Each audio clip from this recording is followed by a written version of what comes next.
Okay, there we go. Thank you, everybody, for joining us. And with that, hopefully you're all in the right place. Sutterville, introduction and orientation to our reopening that will be happening as of this week. I'm Tracy Varno-Torres with the PTA, but you didn't come to listen to me. So I am going to turn this over to our interim principal, Mr. Landon, and to our teachers to talk about our process for reopening. So with that, I'll kick it over to Mr. Landon. Thank you, and it's a pleasure to be here this evening.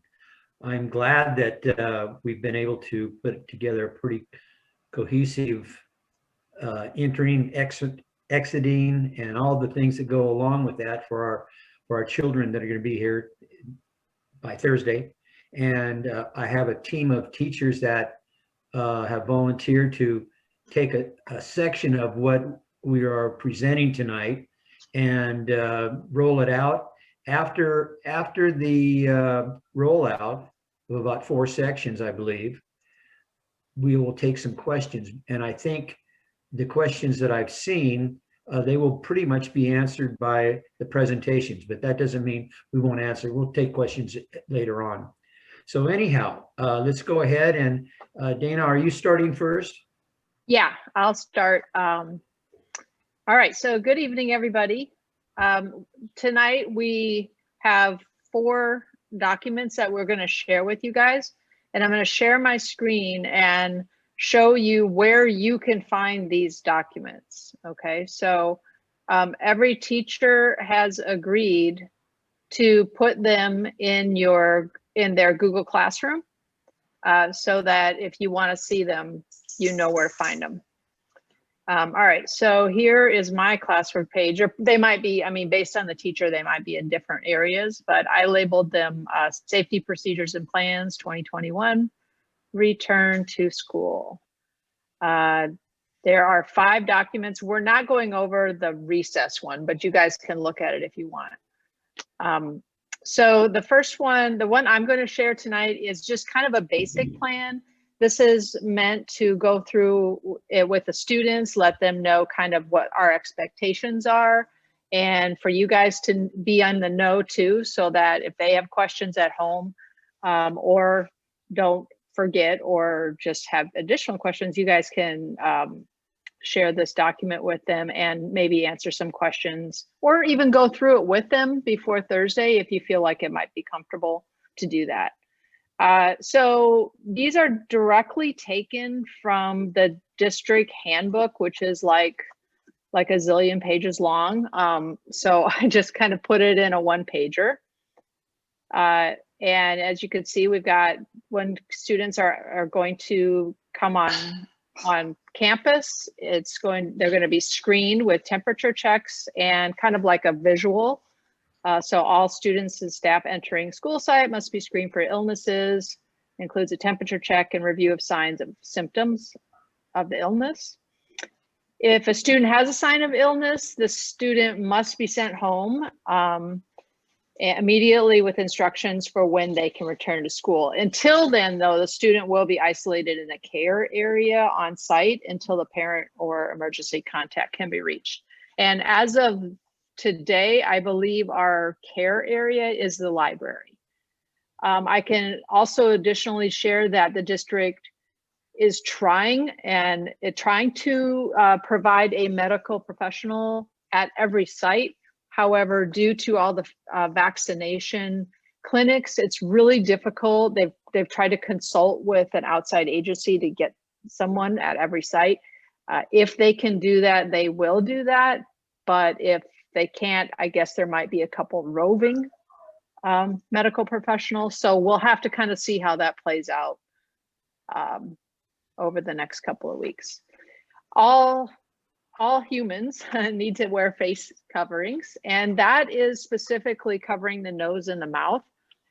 It's not shields. I mean, you can wear a shield, but you also need to have a specific mask. Okay, so all teachers will be wearing a specific mask too, students, any adults on campus. And that includes entering and exiting the school grounds. We're going to practice hand hygiene. So all staff and students must wash their hands frequently after using the restroom, if they're visibly dirty, after using a tissue or coughing into hands, and upon entering the classroom environment every single time. Inside the classrooms, there's a sanitizer that's mounted to the wall of the doorway of every classroom. So when they come in, they will be asked to get some hand sanitizer. And classrooms, as if possible, will open the doors and windows for more cross ventilation and not to kind of stack up the aerosols. The layout will provide for social distancing, and all the desks will be facing the same direction. And for recess in the yard and play spaces, I can just share a little bit, and that document will be on the teacher's Google Classroom, but we don't have anybody to present it tonight. But basically, grade levels will go out on the yard. The playground will be marked off into 6 sections and 1 class per section. So cohorts will be honored during that process, and activities will be limited and social distancing will be required. And when they come back from recess, they will also have to put some hand sanitizer on. And then that's the time when they can, if they bring a snack, they can actually bring a snack during that time and eat it. So we'll probably have like little dots where they're actually sitting outside. So that is it for me. And again, if you want to see that document, it's somewhere on your teacher's Google Classroom page. All right. Next up, Ms. Leonard, I think. Yes, and thank you, Dana, for sharing that. I was going to add one thing, is that all classrooms will have the air filter. So that's something that they just put into our classrooms. Today. Yeah, so let's see. Ooh, I had it saved down below. Let's see if I can get it. Okay.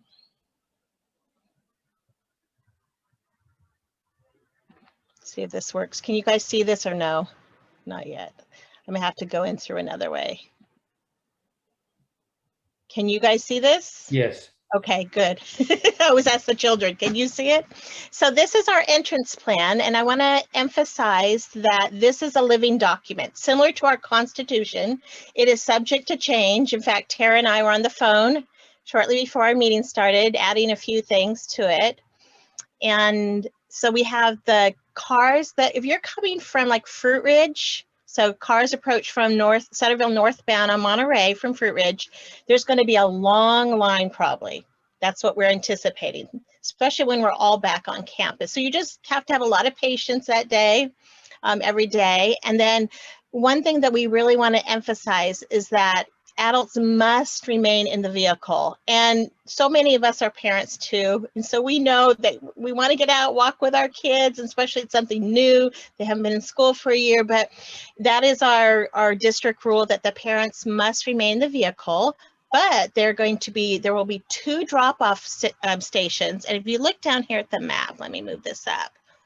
There is going to be a drop-off 1 right here, and drop-off area 2, and we are going to have volunteers. So Lee is going to be doing the volunteers, and I think Leslie is going to be helping, Miss Laughlin's going to be helping with that, and Lee is going to be coordinating it. So we will hopefully have plenty of parents available, and so they will be at this station. And so if you're in a car, you can have the option of dropping your child here off at the first station and then turning left on 27th. This is the one that comes right out of the parking lot. That is probably the easiest way to do it if it's not too impacted there. Or you could also go into the circle area right in front of like the kindergarten. Here's our main entrance that we've been going into now. And there will be another station there also with our safety crew and volunteer parents who will take your child. You'll open the door, child will get out, and they will take your child to the line. In addition, this is what we talked about, Tara and I talked about this evening, is the walkers. So if your child is walking to school, whether you're with them or they're by themselves, and this is 27th, if they're coming down this way, here's the railroad tracks over here, you're going to drop them off right here at that crosswalk. You can see visually, you can see that crosswalk.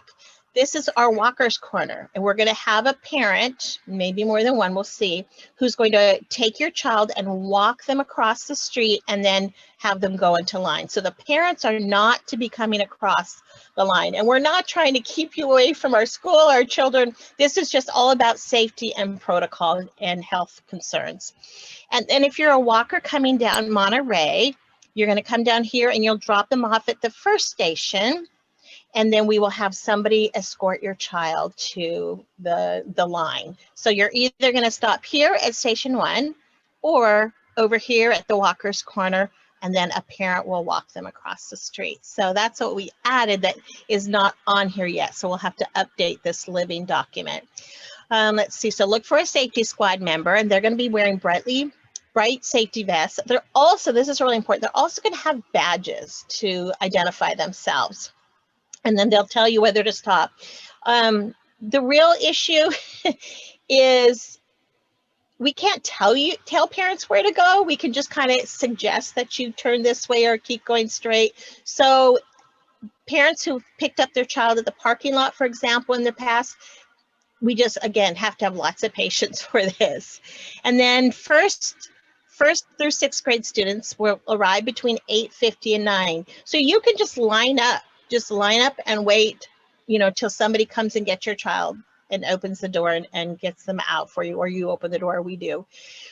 The only way into our school is the front main doors. And that's where, as Dana was talking about earlier, the thermometer, well, it's not thermometer, it's a contraption. Those of you who've been to the district office, if you got your vaccinations there, some parents also participate in that. It's the same type of device. You're gonna walk through it, and it's gonna shine something onto your child's forehead, and we're trying to figure out the adjustment for height, and it'll take their temperature. And if all's good, they will go straight ahead. Students from 1 to 10, they're going to go straight ahead to the doors, like they're going past Mr. Zupan's class, K1's class, and they'll go through those doors. If your child is in rooms 11 through 24, they will, so here's our school. Here we go. So if that's your child, so you'll enter into the school. Those kids, the younger kids will go through here, rooms 1 through 10. The older kids will come back out that other door to go on down to their areas, whether it's this way or this way. Let's see what else. So the students will have their temperature taken upon entry, and also something that Dana had mentioned, Miss Grimes, that if your child does have a temperature, or any child has a temperature, we will have a volunteer parent escort them immediately to the library, and they will wait there, and we will have somebody with them at all times, and then a phone call will be made. So those children will be kept separate from the office area. We're not going to use the former nurse's office to house them. They will be in the library area. So we'll take care of that right away. And then again, just to reiterate to your children about staying apart, 6 feet apart. And even though the new guidelines are 3 feet apart for children, not for adults, adults still have to be 6 feet away from our children. Children can be 3 feet apart, but we're still going on the old CDC recommendations at 6 feet apart at this point in the school year. So I think that's it. Let me see my notes that we updated. Oh, and also, Lee, Tara had mentioned that she'll probably meet with you and your volunteer and just get feedback from you, like, how did it go the first day? Do we need more volunteers? Did you run into any challenges or concerns that you want us as a staff to support you and the other volunteers with? So try to maybe get updates from you. If you could ask the other volunteers how it went and to give us feedback, and then we can adapt it. And then same with the following week when we have the older children come too. Let's see what else. Oh, one more thing. There's really good signage, and the signage is going up already. leading parents to where the signs that are going to be posted, or they're in pots, or they are already adhered to the different parts of our school. So look for the signage too. That's a good point for the parents. So I think that's it. So I don't know if we want to have questions. I guess we'll just wait till the very end to ask questions. And if it's okay, Sharon, Yes. can I add 2 small things? Absolutely, please do. Thank you. You had a big piece here, so thank you for taking that on. So one clarification is that the post 1 and post 2, you as a parent, you don't actually get to choose which post your child will be dismissed from the vehicle. The people that are out there, the safety squad, they're going to be managing that. So if the car's back up and it's lined up, they're going to start taking kids out of the car with your permission at post 1, and then ask you if it's okay for you to head down the street to exit home. And then they're going to move the cars up to post 2. Okay, so just pay attention to the safety squad, especially near post 1, because they're going to be asking your car to either move up or they'll open the door to allow your child out. So they're going to kind of be managing. We thought with having 2 posts for children coming out of the cars, it'll really help with movement. And there will be spots on the ground at each post for the children to stand on, so that they're safely distanced, and then they will be chaperoned by the safety squad person walking to the temperature check. So it's going to be tightly monitored. And then the other small thing to add is, and I know Lee did a fantastic job of getting out questionnaire, reaching out for volunteers, and I have a bit more specifics because I met with the committee today, and the magic number is 11. So we are desperately in need of 11 volunteers every morning. Yay, right? And so, and again, this is a living document. So we could start with 11 and say, you know what, after we debrief, we only really need 7, right? I'm going to be optimistic and go down. So we're going to kind of play that part by ear, but our goal is to get people that have already been cleared. Okay. Another, I guess, wish list is that the person volunteering can choose either 1 or 2 days or more consistently. So, okay, I could be there every single Wednesday, or I could be there every single Thursday, just so there's less turnover, if that makes sense. So if you think you can do it every Wednesday, the time is from approximately 8:30-ish, maybe even 8:40 till about 9:15 is our estimated time that we're gonna need you. We're hoping to meet tomorrow or Wednesday. If we can secure 11 people, we can either meet, we're hoping to meet actually on campus, and I'll do it anytime with Miss Ferris. She and I are working tightly, and go over and give you your badges to tell you which post you're gonna be at and what's your time commitment and all that good stuff. So we're hoping that it'll be super smooth, okay? But 11 is the magic number. I also spoke to Miss Essery because we are problem solving. We know that as a volunteer, you're thinking, well, I could do it, but I'm gonna have my 2nd grader with me. What do I do? Okay, so we're actually gonna be problem solving in the next few hours of having a space where the kids can sit, possibly in the kindergarten yard, and sit and read a book for 10 minutes until they are permitted through the temperature check to go into class. So it's open to all parents. But I wouldn't recommend necessarily like a kinder parent doing it, because to ask your 5-year-old to sit independently for 10 minutes would probably be a bit nerve-wracking for you, if they can't sit in that spot. Okay, so I hope that helped a little bit. And then one more thing, Tara, that I forgot to mention, we didn't have it on here, was your situation and Miss Essery's and Mr. Tao. The kindergartners, there's a little separate entrance for them. And that is going to be parallel to the leader gate, the leader sign on the front office area. And the kindergartners automatically go to their little spots, their yellow brick road. And they're kind of lining up by, if you look at this map again, and let's see, our flagpole is about right here. So the kindergartners will line up here, and we'll have the safety squad though. They'll be monitoring them, and then they will come down and they will directly go next to where am I? Oh, right here. They will go next parallel to the gate or the fence that's there, and there's a little gate there, and they'll enter the back way. Only kindergartners get to do that. And the thought behind that was so they're, it's less intimidating. I mean, Tara, if you want to expand on that, because they have it down with the thermometer and. Yes, so we were given permission, which we're grateful that kindergarten teachers are going to take the temperature checks to the children, just so it's a bit more personal, less intimidating of the big machine. We're trying to really focus on those little ones. And they will be escorted with a kindergarten teacher and or a volunteer to help them come in. And there's little stingrays, I believe, that they're going to be standing on and waiting.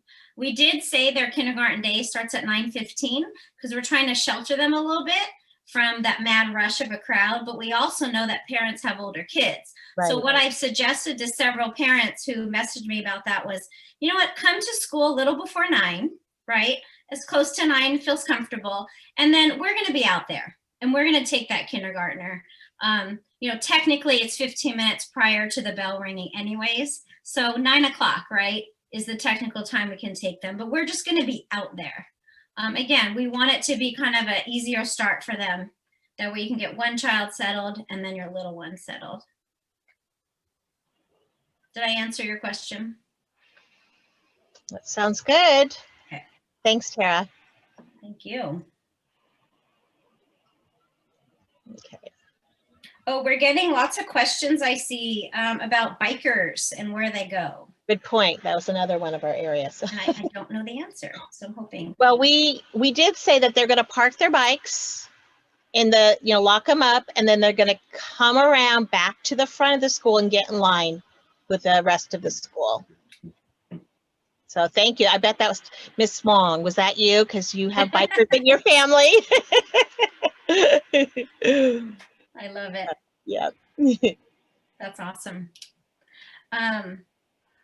I'm just checking because I've been getting a few questions here. The parking lot is going to be closed and locked at 8:45. Did you mention that? I forget. No, we did not. Okay, so that's going to be locked. We simply just don't want cars going in there because we need to make sure that people are entering through that temperature check. Right. So it's only, are we still saying we're only staff can park in the parking lot? Yes. Okay. Okay, so that's why it'll be opened and then locked. They don't want us to run away, do they? We're locked in. No escaping. No escaping, I hear that. But if you notice through our conversations and collaboration, synergizing, as I said, this is a living document, this particular plan, and really all of our plans. So they will change. And, we are open to input from you. If you find something that you think, oh, can we tweak this? Please, submit your questions. We'll have to figure out maybe to Mr. Landon, and we can examine those. And especially, I think, Lee, your group is going to be very helpful because you're right there in the trenches, essentially, with the volunteers. And you'll let us know what's working and this is like too much, or can we have another drop-off point? So we'll play it as we go and see how it works out. Yes. So I see 2 really good questions that came in.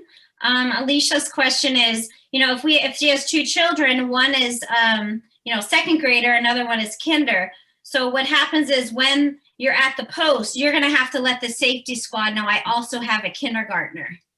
And then and then they'll direct you which post to go to. And then again, most likely I'm going to suggest that kindergartners will be let out at post 2, which is directly in front of the school, because then it's just steps away from the kindergarten yard. Okay, so the volunteers will be trained to do that.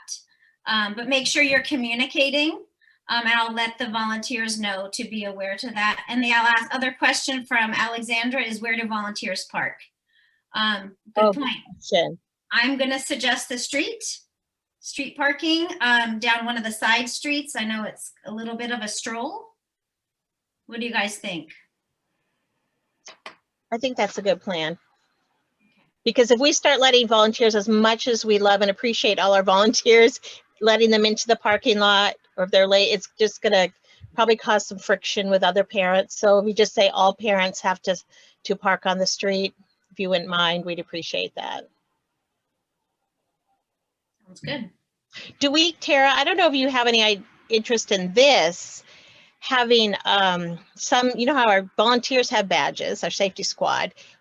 Would we maybe want to have kindergarten parents have something in their window so we know just by looking visually, you know, just a bright green neon paper or hot pink says kinder, then we know, oh, Yes. just automatically go. So maybe, I'm on it. I love Okay. that. You know, Then if I could label something, I'm going to.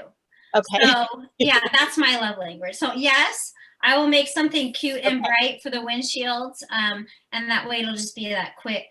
yes, Mhm. great. Love it. Good suggestion. So there too, if parents, I know you guys are all on mute, but you could always submit through the chat.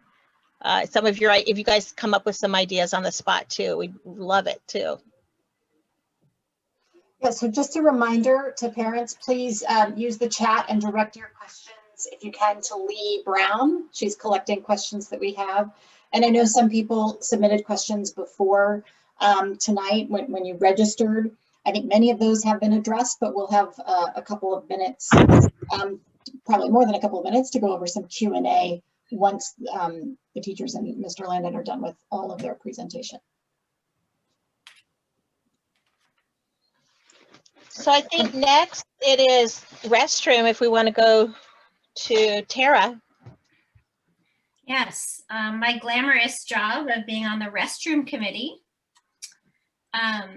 We took this idea from another school and it was working very well. So let me find it real quick. Okay, so, and this is really mainly for teachers, but I think the more information that, can everyone see that okay? Yes. It's a little bit small. Oh, well, let me see about that. View.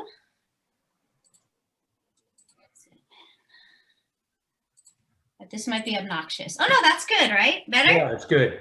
Much Okay. better. Yeah, so the restroom is really for the teachers, right? Because we're gonna be the ones guiding them. But personally, I think the more information you give the kids, because it's gonna be like a first day for everybody, kindergarten through 6th grade, because it's gonna feel very different. So I think this should be something that could be shared. So return to school. Each student restroom, kinders as well, would be cleaned every hour of the school day by custodial staff. So that's just a safety measure. And I wrote the times there. And I think we're even gonna have like a sign-up sheet like you see in restaurants to have it marked off just to ensure that it's really happening and that there's a rhythm to that. Each student will receive their own jelly bracelet. So I'm holding it up, it's nothing fancy. I feel like I wore these in high school or something, but they're cheap and they're plastic, so they can be clean. But every student will get one and it will remain in their pencil box or pencil pouch, whatever they have in their classroom. And each grade level, I believe, has their own color, but there could have been like a rainbow at the end because I ran out of colors. And then what's going to happen is if a student says they have to use the restroom and they're in class, the teacher will remind them, well, grab your jelly bracelet and head out the door. Outside of each restroom, and they're all out there now, hooks are placed outside of the restroom. So that one restroom that's by the front office, there's 2 stalls that are being utilized because the one in the middle is roped off to allow social distance. So there are 2 hooks outside of the bathroom. So when a student approaches, they'll be asked to place their bracelet on the hook before they enter. So it's going to be a visual to let them know if the stall is available or not, right? And if it's not, then they're going to wait on their designated spot until somebody comes out. And there's already spots on the ground. Students will be asked to immediately sanitize their hands when they enter the classroom. Even if they promise they washed, that's fine. We're still going to wash our hands. And we also said that student restrooms will be locked by 12:15 each day. That way it's cleaned, locked, done. I do want to share this because I think this is helpful if I can find it. Okay. It's kind of a funny copy, but these are posted outside of the restrooms. to help the students, restroom safety plan. So that's the hooks. Place your band, walk on in, and then there's the band showing wait on your spot. So that's for, you know, non-readers or emerging readers, we should say. And that's placed outside of the girls and boys restrooms. And then we also placed these inside the restroom stalls, by the door, wherever you can imagine. Don't forget to grab your band. So again, just lots of visuals to remind them, because it's a new procedure. All right, any questions?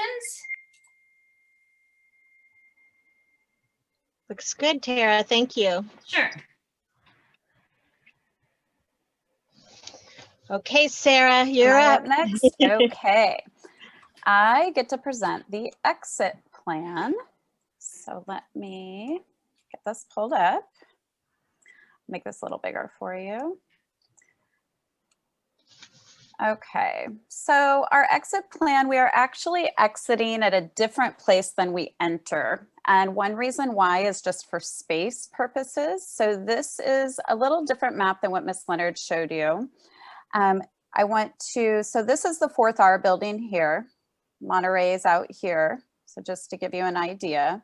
So all classes are going to exit this way, and we are going to be lining up the classes. So every teacher is going to take their class, and we're going to exit all in the same way. And we've already discussed being very diligent about keeping our distance. If another class is going, we'll wait.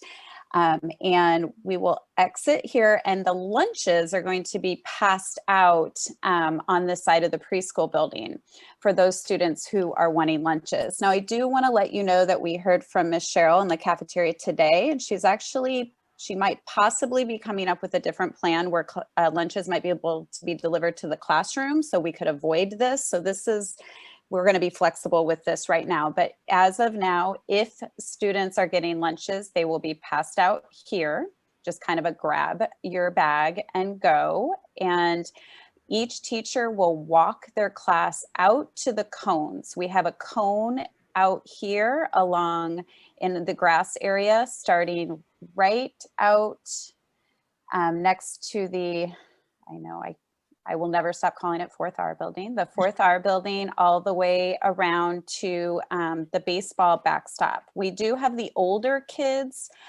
farther away from campus here. So we have 6th grade all the way down to kindergarten, and the teachers will wait here with the students while parents will drive through the parking lot. So this is definitely different than entering. So if we will be opening the parking lot up at, I'm sorry that I forget, Christina will open it for cars to line up, I think about 10 minutes before dismissal. And cars, you will wait here for your child. And if we could just all agree to be very patient in this traffic line, and we will have volunteers.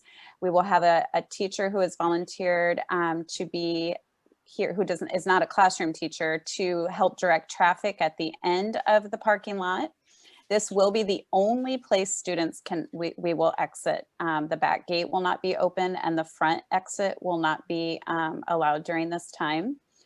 And if your child is walking, all walkers will go out with their class here and will go out this gate that is on the south side of the parking lot. It is a gate now that has, it does lock now, it didn't used to.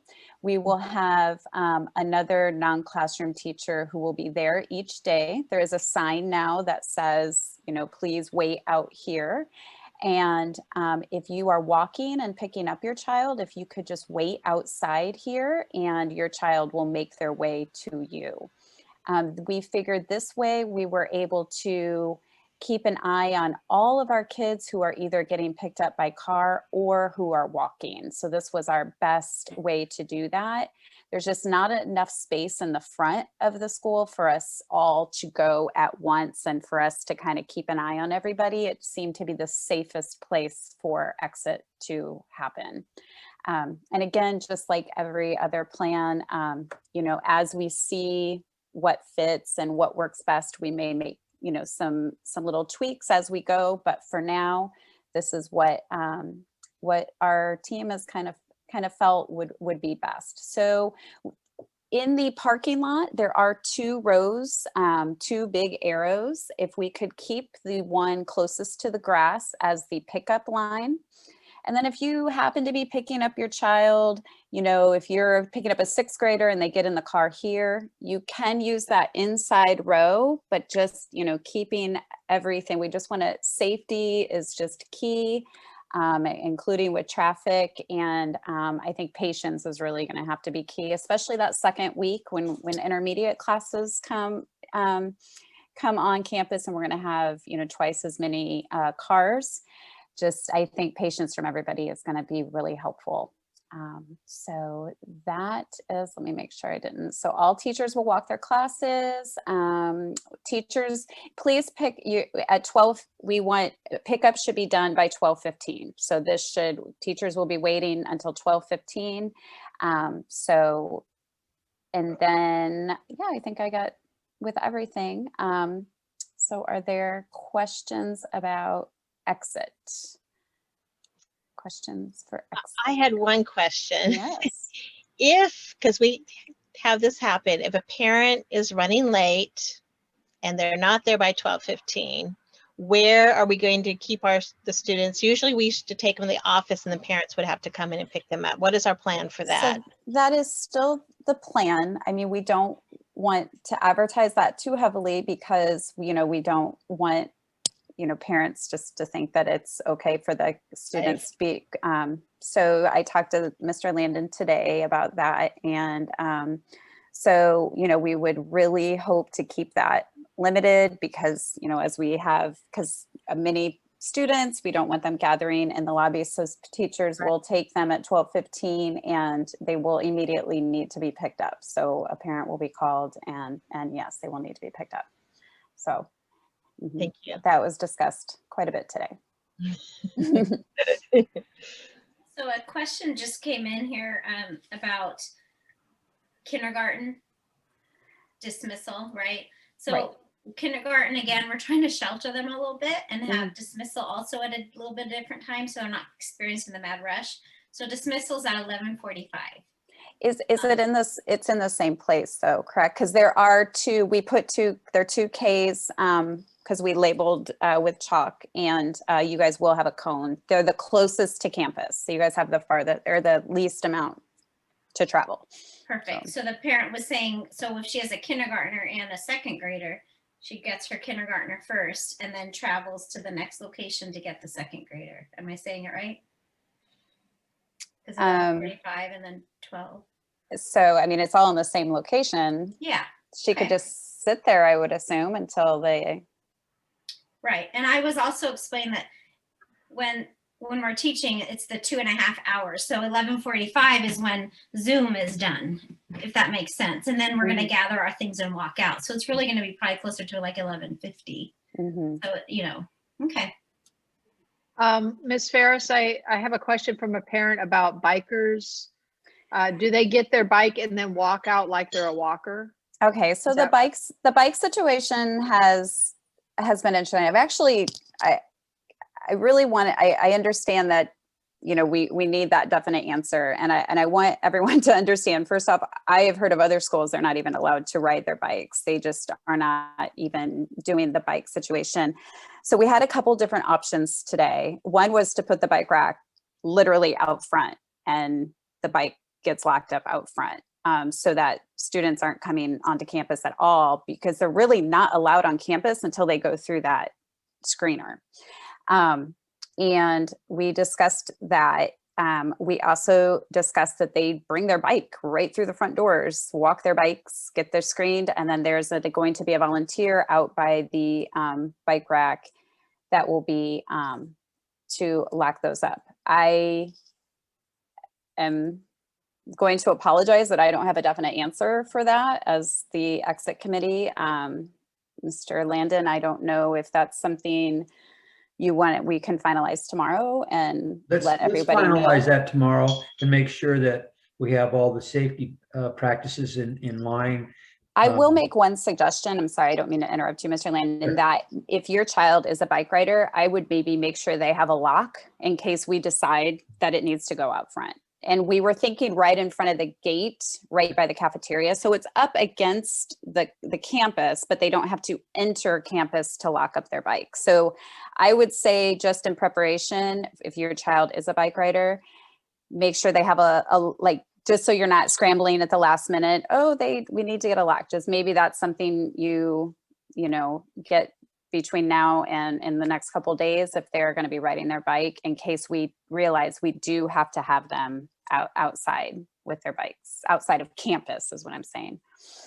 And I understand that theft is a concern with the bikes in front of the school. That's why I suggest a lock. And we are going to put the bike rack, if it is outside, we're going to put it as close to the front gate as possible, like right up against the school. So all I could say is we can, I understand we have a concern that they'll cut through the lock. So Mr. Landon we will come up with that definite answer. That is one thing we did not have a definite answer with today, as to where the bike rack would be. So, but I think we're fortunate that we're going to be able to allow bikes, because again, I have heard that other schools are not even allowing bikes on campus. So, Ms. Barris, we have a couple of other questions on this topic that have come Sure. in, if I can ask that. So one question was, do walkers, students who are walking, do they have, on exit, do they have to be met by an adult going to a car, or can they walk home or to a car that's on a side street unaccompanied?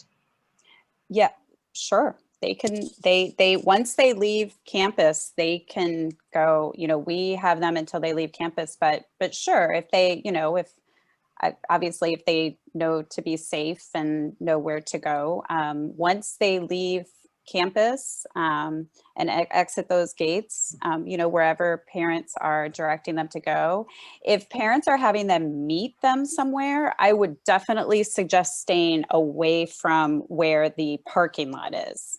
So once they leave that gate, if you're having them meet you somewhere, I would definitely stay away from, where the cars are coming in and out of the parking lot. But no, if there's a walker, they don't have to be met by a parent.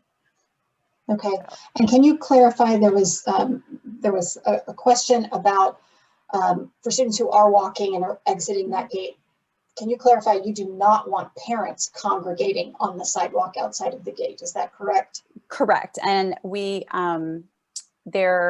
going to even attach little signs along the fence that are 6 feet apart, so that we can keep everybody safely distanced. Even, I know it's exciting to see other parents, but we really need to be safe even when we're picking up our children as well. So yeah, we would like there to not be, to keep it limited for sure.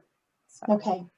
Mm-hmm. And if the car line is long and it's still 12:15, will students still have a teacher there at the cone on the field? Oh yes. Yes. Yes. If there's still cars there, we're going to stay there for sure. I mean, we're not going to be like, see you later, you're on your own. No, we're definitely, I mean, that's our first and foremost, we want to keep the students safe. So this is, and it's really what we've done in years past when we have yard duty after school, right? We wait till all the cars go, and then students that are still there, we're like, okay, do you see your parents' car anywhere? Okay, let's go to the office. So it'll be the same thing.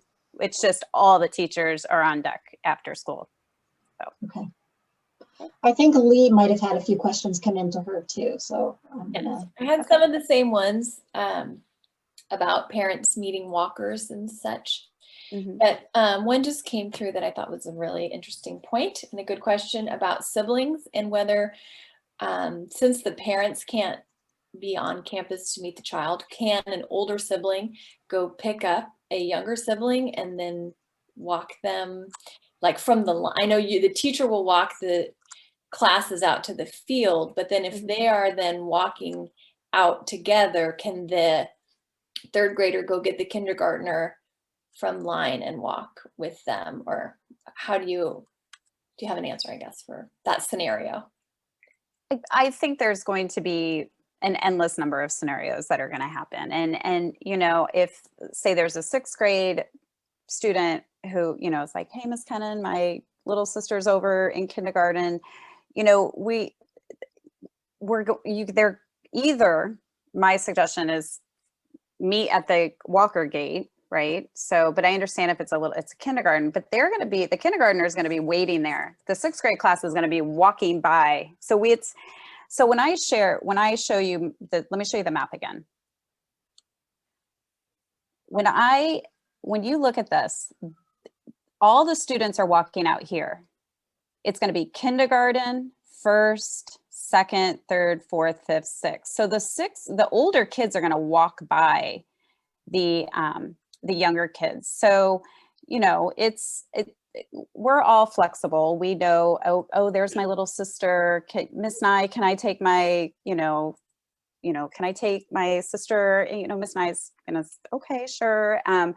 You know, we're all going to be flexible with that as long as, you know, they're being safe, and then we'll all start to learn that as well. Like, oh, hey, you know, Chandler, be sure to grab your brother before you go, you know, line up. I mean, we'll know that, and communicate it with your teacher as well, you know, especially, you know, I know, you know, there's other special situations that will need to happen, and we just communicate with each other, and, you know, we want to be flexible as well. We understand that we don't want this to be, you know, a scary experience for any of the students, and we want them to get home safely, and you know, we want to be safe, but at the same time, we're not, you know, we have rules we have to follow, but we also don't want to be so rigid that the kids are fearful. So we're flexible. I know that doesn't directly answer the question because there's numerous scenarios. So I think if we just talk to each other, students to the teachers, you know, Miss Kennan can, hey, Miss Ferris, you know, do you have so-and-so? I mean, we're not that far away from each other. We're all right there. So this is one reason too, why we all wanted to exit at the same place for this purpose. And if I could add, Miss Ferris, that if an older child came up and took one of our students, we'd probably look at the situation and direct them to where is the safest place to go. So that kind of will be happening in the moment, but I think it will be safe. So. Right. And I agree. And thank you, Ms. Grimes, because one thing we could do, you know, the first couple of days are going to be kind of a trial and error. But one thing, like what Ms. Grimes just said, one thing we could do is say, okay, if you're meeting your sister every day, or you need to grab her every day, maybe there's a spot right here where she's going to look for you. And, you know, so we'll all work together and we'll figure out those situations. It'll happen. Okay. Those are great questions, though. Really good questions. Yeah. I don't know why they're all at me, but no, just kidding. I would like to say there's going to be a lot of options for a lot of kids, and we're just going to have to be real diligent and listen and communicate like everybody's saying. And I don't think that it's going to be a big problem that, you know, a lot of individual needs. Yeah, we can do that. But we'll have to go slow, make sure we know what we're doing and moving forward. Okay, I have gotten a few questions about safety squad in the afternoon. Is there going to be somebody to walk the children back across the street?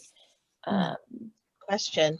Because, yeah, I'm not sure if we're going to have any volunteers in the afternoon anymore. So. Well, we weren't exiting in that area. You know, we're really trying to avoid having any kids over on that crosswalk because all of the cars are going to be exiting out of the parking lot, right? It just didn't seem a very safe place for students to be crossing. So really, that gate, that south gate, are you talking about right there to cross the street? because now that I'm thinking about it, we're talking about how to get those walkers across Monterey, whether it be at the crosswalk or at that gate right there. And that is something we didn't consider. So so very good question. And that's why we're meeting all again tomorrow. And we will absolutely get that figured out. We have a number of non-classroom teachers that are volunteering in the afternoon to help us. We have one, actually, Eric is directing traffic out of the parking lot. So I'm trying to think. I will take that question to the team tomorrow, and we will get that figured out, because there's not even a crosswalk right there. But isn't there another crosswalk now? I think they might have added. Did they? Allison, do you know, because you're in the neighborhood too, did they add another crosswalk? Isn't there another one now earlier in? Maybe we just crossed there, my family and I, my grandkids, but I'll have There's a crosswalk a couple blocks down. Yeah, further down. I don't know. We will have a safe place and a person. So there is an adult that is going to be at that gate. She's there. She's volunteered to be there every day. And if I haven't even looked if she's here. But we will talk about possibly we could get her a stop sign and she could cross. So I'm glad that the question came up, because it was something we overlooked, and we will absolutely make sure that that's figured out tomorrow. I think the easiest way is going to be crossing right there at that gate. So they gather there, and then they'll stop traffic just like we would in the morning. So we will get that figured out tomorrow. So thank you for the question. Lee, do you have any other questions that have come in on your side? I had questions that came in earlier about some other stuff, so I can just do those at the end. They're not about the exit. We'll hold that. I had a couple of parents ask, what about families that carpool together? How, as they're going through a line, how can they collect multiple kids from multiple lines?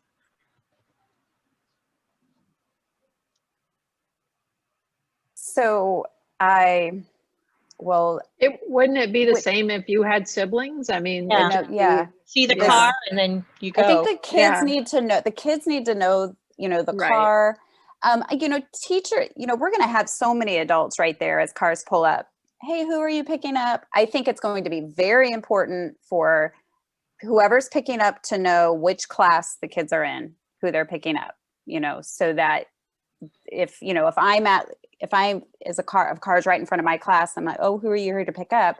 If they're like, I don't know what class they're in, I think if they know who they're picking up, and if the students know who's picking them up, and even, what color car it is, I think that would be very helpful just to kind of keep things moving. So, and again, that's one of the things we talked about before. The first couple of days, it'll be a little tricky, but then everybody's going to really start to get the feel of it. So. Okay, great. I think that's all the questions we have on this section. We have others that we can come back to, but for this section, we're good. So Principal Landon, the floor is yours. Oh, okay.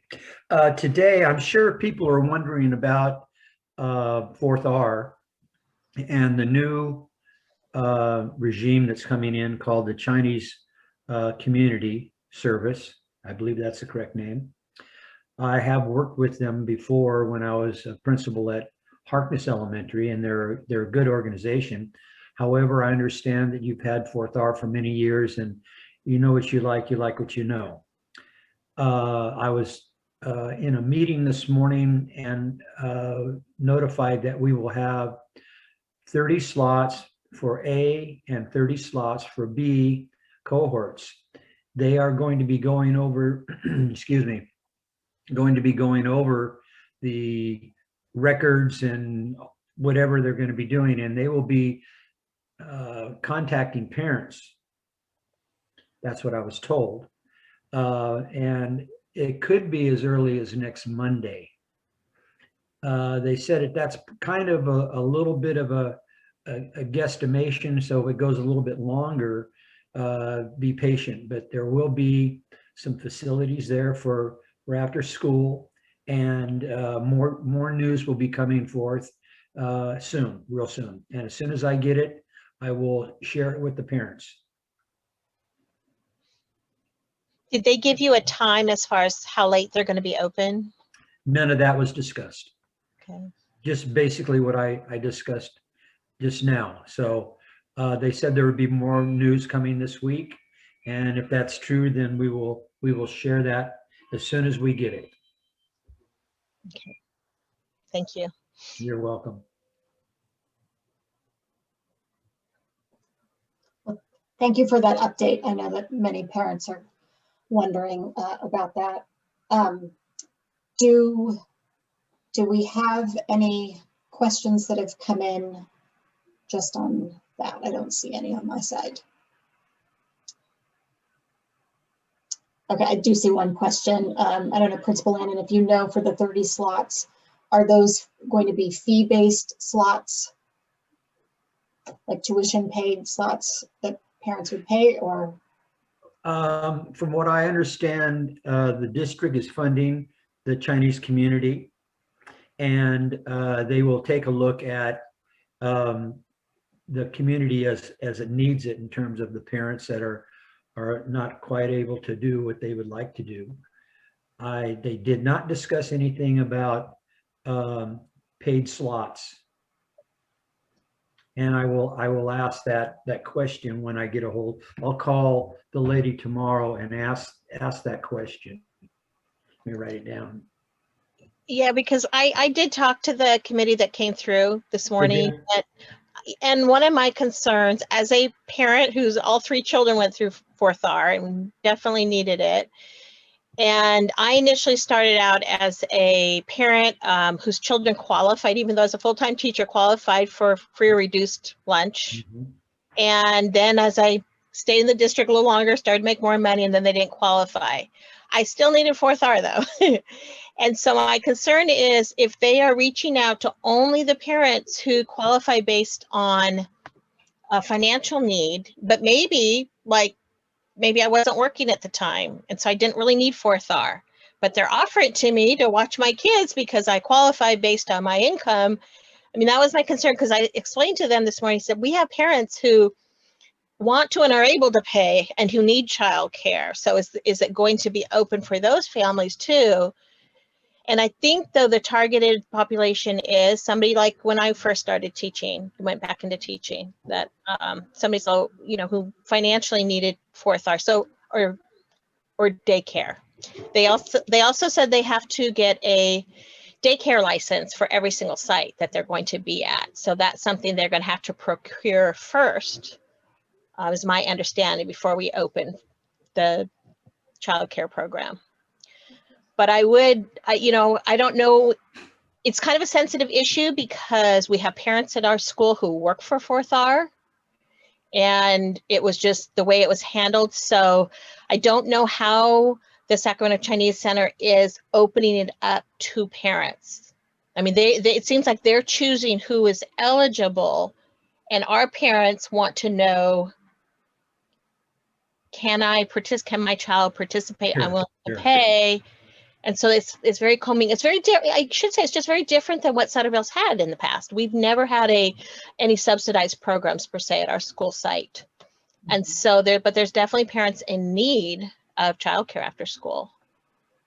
So, Well, that's a good question that I'll have to sleuth out tomorrow and give the lady a call and find out. I'm not sure that they knew all the answers. They're just so fresh into the program that I believe that they're working through the same things we are. well, literally it's only been a week. 4th R received their phone call last weekend. Yeah. Weekend before the Easter weekend, and we're told to move out. So it's all new for everybody. It's a shame the way it went down, quite honestly. Well, we appreciate any answers that you can get about the program. I do also want to just put a little plug. The PTA is having our next general meeting next Thursday, the 15th. We moved it because we know there's a school board meeting happening this Thursday. And at next week's meeting, we have invited and we have gotten a representative of the city and of the youth services program that oversees 4th-R and a representative of the district to come to next week's meeting. So we'll have some discussion there. So Principal Lennon, if you don't have other things, or if Ms. Leonard, Ms. Grimes, and Mrs. Ferris don't. I think the team did a great job of presenting tonight, and I wanted to say thank you for the school and to the community. You've done a great job. Tomorrow we'll get back and we'll hammer through some more things, and we'll figure it out. And I'm just pleased at how the whole thing went tonight. It was great. Well, good. And so we've still got a few more questions we'd like to throw at you if we could. I think Miss Nye had, Miss Nye, did you want to say something about volunteers? Yes, so a few texts are rolling in, and I'm really grateful to those who said, you know what, sign me up for Tuesday or Thursday or whatever. So that's great news. And I know it's early, but I just did my math, and between Tuesday and Friday, we still need 31 people. Wow. It's a lot. We're asking a lot, but like I said, we're hitting this heavy with a lot of volunteers because of the number of cars, the number of movement of little bodies. I mean, safety, you know, it's got to be number one. I know we keep repeating that, but we're going to start with 11 each day. And then Leslie Lofton is going to be our volunteer point person. Lofton. Who's going, did I say what yes. Lofton. And I know I work with Mrs. Lofton, and I'm tired, and I knew I was going to do that. So feel free to correct me with that. But she's wonderful, and she met with me today, and she said she's going to be the wanderer, and her job is to bounce from station to station in the morning and make sure everyone is okay. And that's going to be great. But we do need 11. So with that said, I'm pleading if you can, you know, shoot me, you can contact a teacher, your classroom teacher, and then they can contact me. And then back to Lee, of course you can contact Lee as well, because we're all kind of in this together here. So Tara, yes. Do they have to be cleared? All the volunteers have to be yes. cleared? Yeah, That would be ideal. That's going to take a while with fingerprints. Agreed. Yeah. Yeah. The people that I have written down now have volunteered in the past, and they're cleared and ready to go. Just because this is crunch time. Yeah, I don't know if we have enough volunteers realistically, unless the same parents are coming, and if we could even ask that of them, but. I know. Yeah. So anyways, just throwing that out there. Miracles happen, right? So a lot to ask. Right. You are so right. Thank you for your positive disposition, Tara. We need that. Yeah, sure.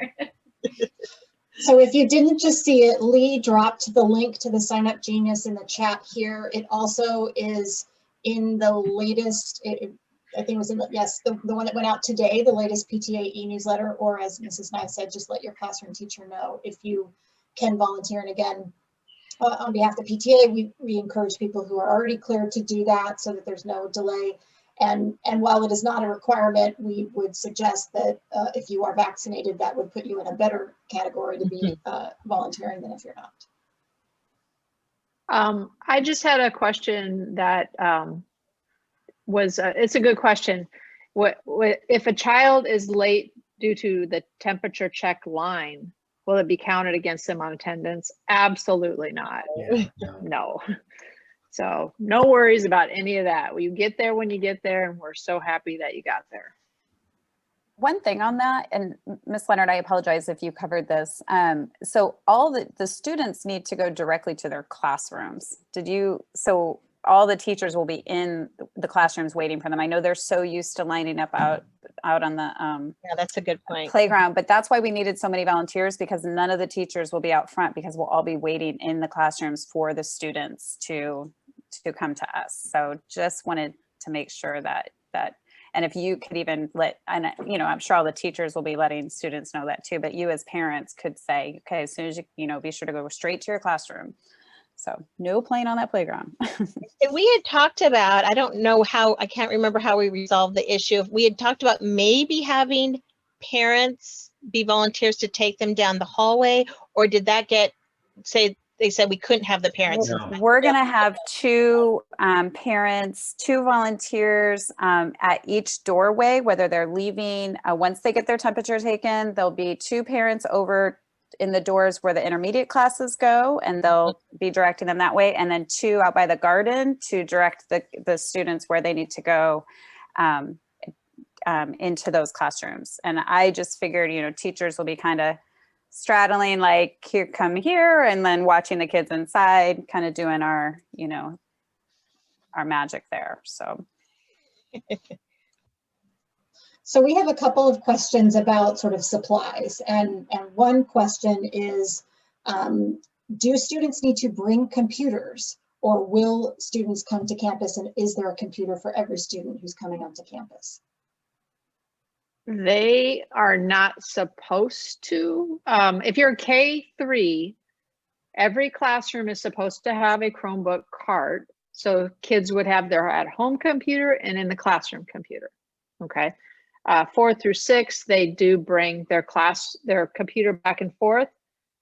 But if, like, well, there's dyes or something like that, and there are going to be a few extras to use just for that one day. And as of right now, we have not seen those carts. So teachers might be communicating to their families the night before. For now, we need to bring those Chromebooks. I'm not, you know, I hope that's not the case, but we do not see the Chromebook carts as of now. Is that correct, Mr. Landon? We have 4 new carts. Oh. And I guess we're going to have to figure out if we need any extras. And that probably How many are in each cart? Like, Yeah, are they filled with Chromebooks, or are they just the carts? I haven't looked. Because we'll look tomorrow. We'll yeah, because I looked, but okay. Okay, we'll figure it out. But for now, they're supposed to have 2 sets. K3, 4, 6 brings their own. The benefit of the AABB model is that from Tuesday to Wednesday, if a student did have some materials, they could leave them in their desk for that one night. And then take them home. So that is a benefit about other materials like books and binders and things like that. But they will eventually, on that Wednesday or that Friday, whichever, if you're in the A or the B, would have to take their supplies home. And there won't be any sharing of supplies once we're on campus. Okay, and I know this came up in the last conversation we had with you, Principal Landon, but the question about, should students be bringing their backpacks? Should they be bringing materials and things? Yes. Okay. They should bring their backpacks and the books that are going to need to go back and forth home.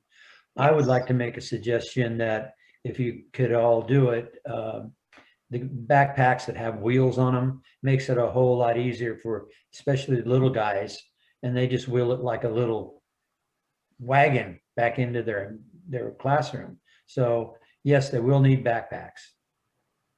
Okay. I'm going to toss it to Lee while I look at the other questions that were submitted. So Lee, go ahead.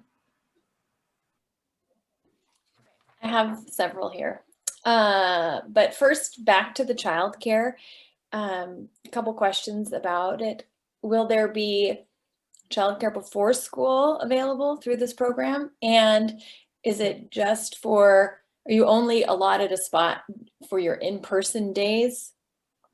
Good question. But no before school. From what I've read, they're not providing that. But may change. I don't know. And how are they determining? Oh yeah, that's another question that I'll have to go over with the lady that is representing the Chinese community, and I have it written down. I'll give her a ring up tomorrow and get the answers. Thank you for those questions. Okay. And if for logistical reasons, a parent would like to request a change of cohort, can you please let us know how to do that? That has been a ever-changing situation. Today, we were made aware of that, yes, the school can make changes, and yes, we will be doing that. There still is a little bit of a procedure. We're not quite clear on it, but Nancy's working on that, and we should have it down.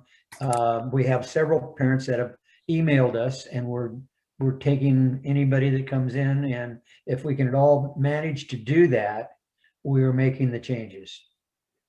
There is a link with, you can, I posted it on my class's Google Classroom today in the stream, that parents just fill out the form and make that request. Whether it can be honored, you know, some cohorts have more children in them, some have less. But I think that's something also that's a work in progress, because originally the districts was saying, nope, no changes. Now they're understanding who are our constituents, our parents, our families. So we need to make some adjustments. So but there was a form that you can fill out. I'm getting that right now. And I will put it in the chat in just a sec here. While Lee gets that, let me ask another question that came up, and that is, will all students have asynchronous learning in the afternoon after lunchtime? Or will there be synchronous learning? Or does that depend on class or teacher? The intent for the afternoon is for teachers to provide more targeted instruction. So some teachers will opt to do a whole group instruction and then maybe a small group. Some teachers might opt to do 2 small groups or 1 small group. It is at the discretion of the teacher, but there should be some sort of afternoon. It might not be every single day. It might just be 2 days a week, or whatever the teacher is deciding for that targeted instruction. However, there will be asynchronous work in the afternoon if they're not engaged in live instruction over Zoom. Okay, thank you. Because the other issue, Tracy, is that if a teacher has prep in the morning, teachers still have to supervise their students in the classroom. So it's not a dedicated prep. So then that teacher would have their prep period in the afternoon time also. Okay. For, you know, whatever day they have prep, if they have, depending on when their prep period is. So that's factored in there too. I have another question about, oh, sorry, go ahead, Lee. You're back. Well, I was just pointed out that the link, I think Mr. Zupan sent to me that I posted here, it looks like maybe it's only if you want to change to distance learning or leave, or like change to in-person instead of changing the cohort. I haven't clicked to verify that, but anyway, Mr. Zupan, if you have another form, send it to me.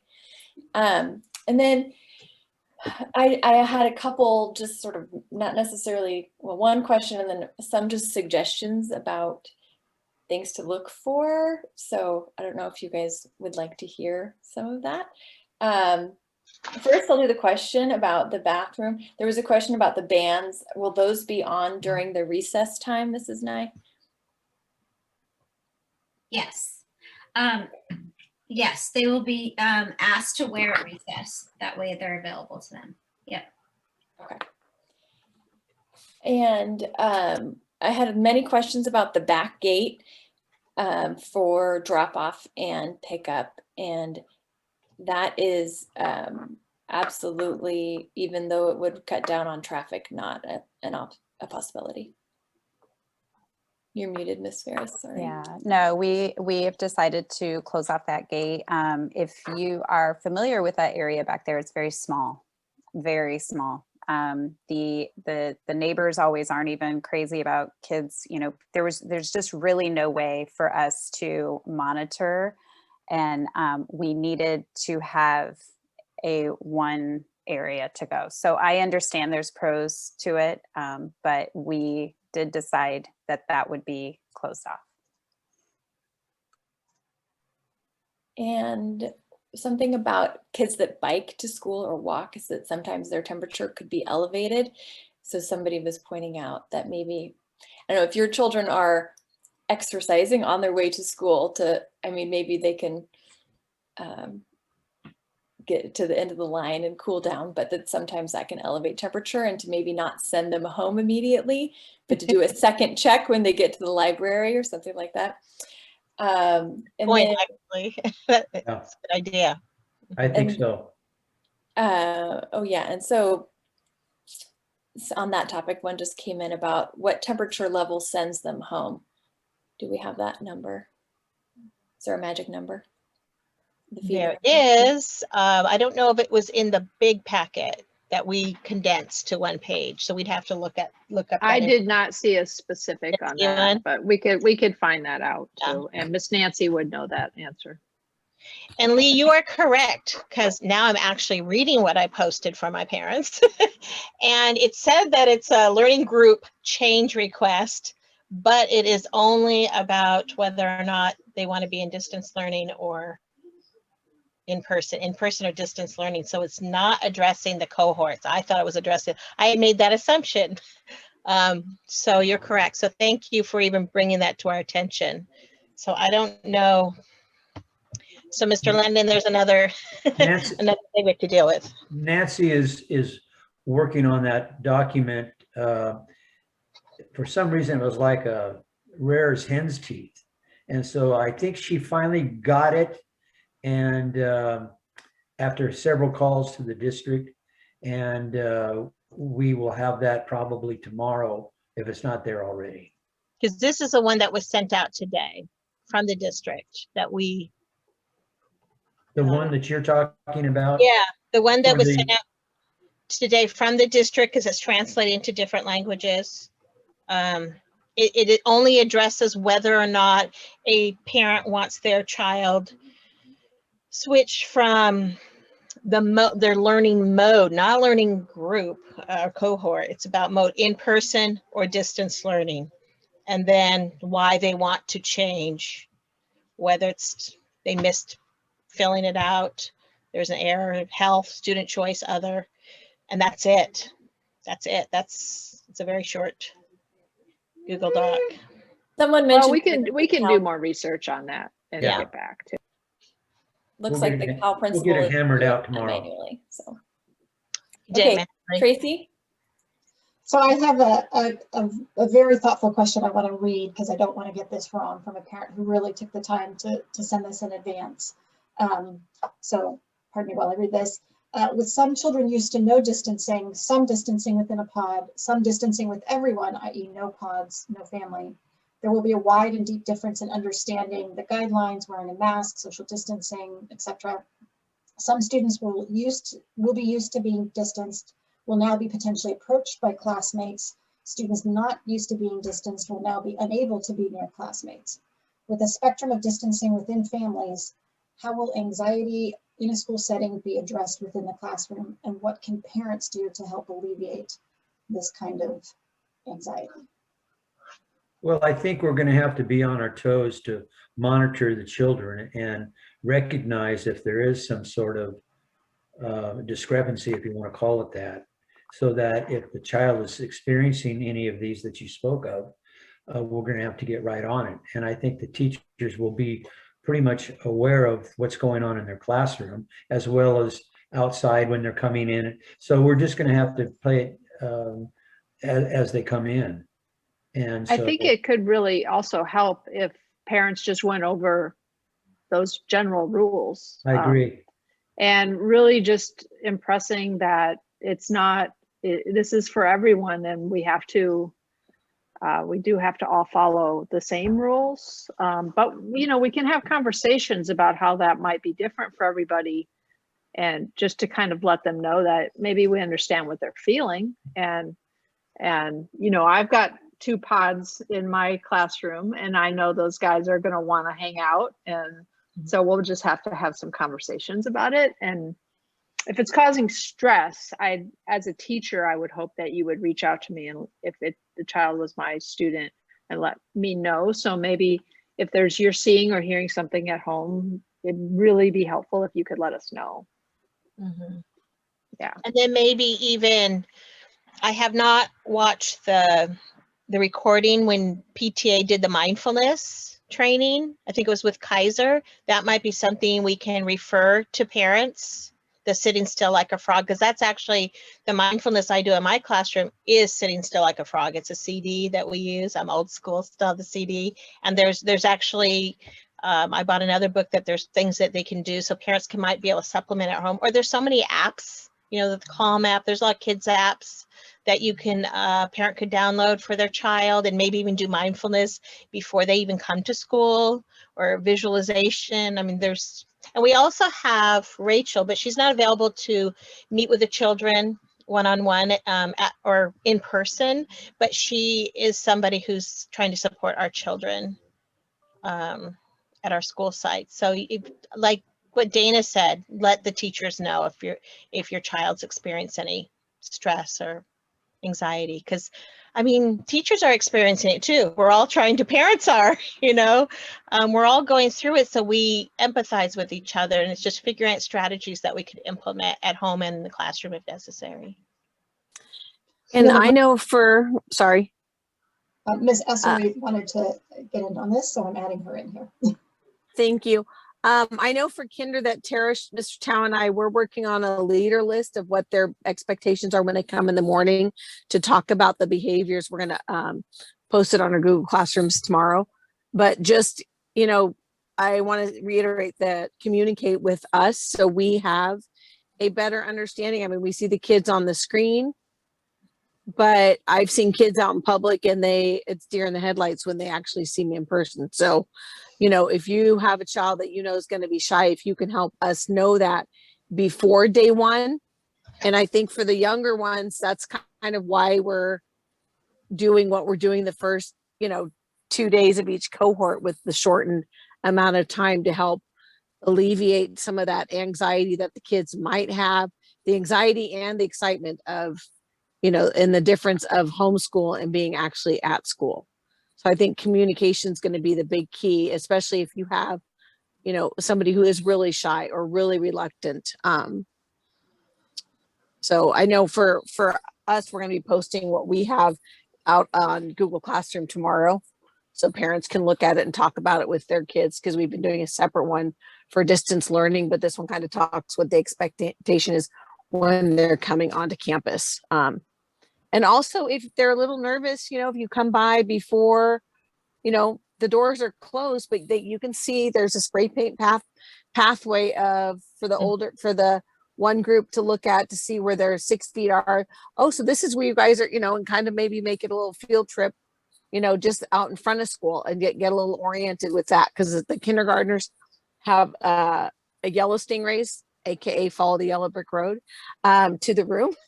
And then the older ones have a blue stingray circle. So I think just letting them see maybe even campus, go on a little walking trip around school, you know, the outside, so they know it's familiar. So that's all. And there was a question about mindfulness, and we do have a calming room in our district. I think that's one of the best things that came out of COVID in our district. And I know I posted it on my Google Classroom, but parents can access it on their own going through our district website, but it is phenomenal. There's mindfulness, there's yoga, there's music. I mean, there's just so much that the parents can get involved in. So that might be another thing that we can, that PTA could share too, reminding parents about the calming room. I had a question come in about lunch. So many of us received in the mail information from the district that had kind of a card that you needed to have if you were doing one of the drive up pickups. So 2 questions came in. One, does a student need to have that card if they're picking up on campus? Like if they're walking past the lunch table, or so to speak, do they need to have a card to show? I'm not sure why they would, but that was a question. And then 2, do students need to declare in the morning if they are going to take lunch home that day? Excellent questions. So this is what I had addressed. I didn't actually talk to Ms. Cheryl, who is our cafeteria manager, but Ms. Kennan and I are working on the exit plan together, and Ms. Kennan talked to her, and how I had mentioned earlier that what Ms. Cheryl wants to do is have us do a lunch count in the morning. Just like we always did before, we would send her who needs a lunch or how many lunches we need. And she was going to try to get those delivered to the class. Mr. Landon, I had the understanding that they did need to swipe the cards to pick up a lunch, but it sounds like maybe they don't. I don't know if the cards, because I received the cards for my own children who are in the district as well. I don't know if the cards are if they're picking up on a Monday or on a day where they're not in school. I feel like maybe, unless Mr. Landon, we may need to get clarification from Cheryl on that. We'll probably need to get clarification. Okay. So maybe it's not going to be free for all the children. Like it is. I think it's more of a track, just to keep track. So it is. That's my understanding. It was just for them to keep track of how many lunches were going, and so that's the understanding from the letter that I read from my own children. So. And then also that they get breakfast in that lunch. And it comes in the lunch for the next day. So it's like a frozen breakfast. So they don't get breakfast that day for school. So if they're an A group that Tuesday, they don't get breakfast in the morning. If you want breakfast for that morning, you pick it up on Monday. So at school where Cheryl will be passing out. So that's from and there were emails sent out yesterday about it. I had letters, I had emails. So I know the district they are getting out the information about meal distribution. I am just not sure how Ms. Cheryl plans to do it at our site, specifically on the days that students are in class. So that we will get clarification tomorrow from Cheryl. Okay, thank you. Lee, do you have any other questions? So I have a point of clarification. Can we send all these updates to PTA and you guys get them out to everybody? All these unanswered questions? Is that okay? We have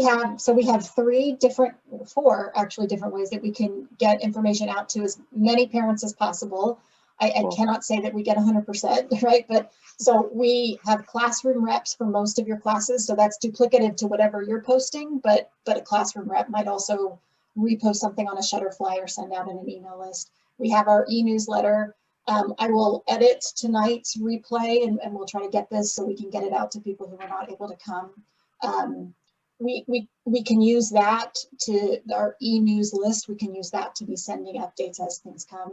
Lee also manages our social media, so we post things on Facebook and Instagram.